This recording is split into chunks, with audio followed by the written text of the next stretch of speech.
Congratulations on the film. Thank you very much. Really appreciate it. So this wasn't, I guess, originally planned as a trilogy. When you made the first one, you thought, okay, well, this is a great little gig. I've made a few movies, because you were still fairly new to the scene at that Very point. new, yeah. How do you feel 3 movies in now? How do you feel about Mr. Chow? It's so surreal. I mean, I genuinely can't believe it. You know, I mean, I like you said, I very new in my career. It was just, I did maybe done a couple of movies prior to The Hangover, and it just changed my life. Mr. Chow just changed my life, just opened up a new world for me, and I was able to work a lot as an actor because of that first Hangover. And now I just, for to have the biggest part in my life, you know, this is the biggest role I've ever had, in the part that I'm most well known for. I mean, you can't ask for better than that. In a huge summer movie. In a huge summer movie, honestly, I'm not just saying this. I honestly don't think my career will get any better than this. I think I've peaked. I mean, which is great, because this is beyond what I ever expected. So when I quit my day job as a doctor, I just wanted to be a working actor. I just want to have lines in movies, man. That's all I ever wanted. And to have several lines, like in this one, it just blows my mind. It's just, I can't believe it. Well, you mentioned that, and people, I think, know that you were a doctor and had patients, and right. you know, I mean, this wasn't like you quit the first year of med school. Like you were advanced in your career. Legit, yeah. What do you think your ex-patients might think of you doing this now? Have you heard from any? Yeah, I have patients that I email with or keep in contact with on Facebook, and they're always like just so. They're always happy for it, because I wasn't a wacky, shticky guy as a doctor. I was pretty intense and pretty serious, and I mean, you know, I was really intense. So the stuff I get, oddly enough, from my patients are like, we're just so happy you have an outlet. You're just so serious. We thought we thought you would explode. Like, you know, we're just so happy because you're always so stressed out. No, honestly, they're just like, when people found out I did stand-up comedy back in the day when I was practicing medicine, I was doing that as a hobby. They're like, I'm so happy for you. Finally found a way to channel all this stress out. Did you try and keep the two separate?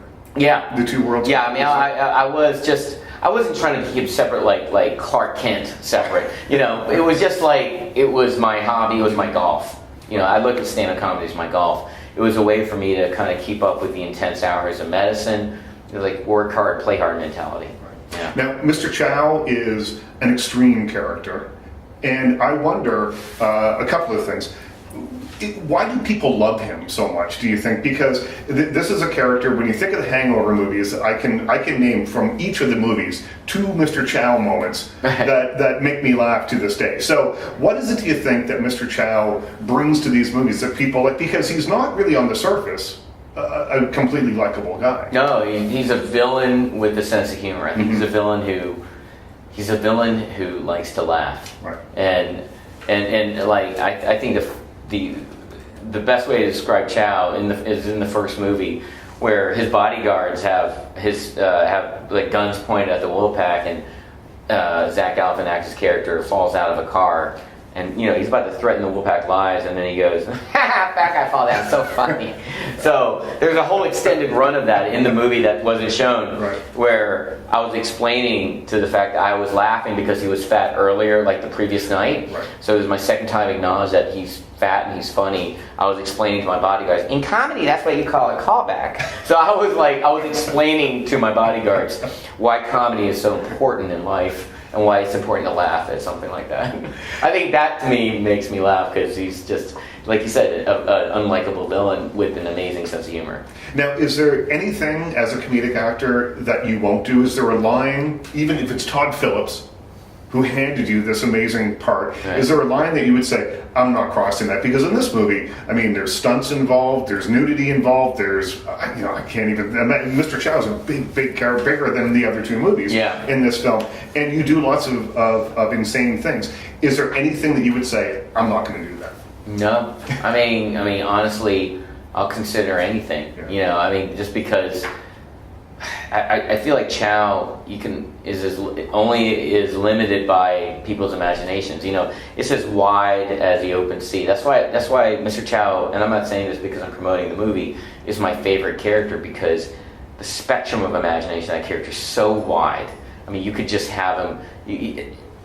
I would love to stick him in any situation and see what he'll say or do. You know, I mean, I would love a Chow spinoff. I mean, I love that character so Like much. a fish out of water thing. Fish out of water thing. You just never. It's really like all that stuff is really funny to me. Chow.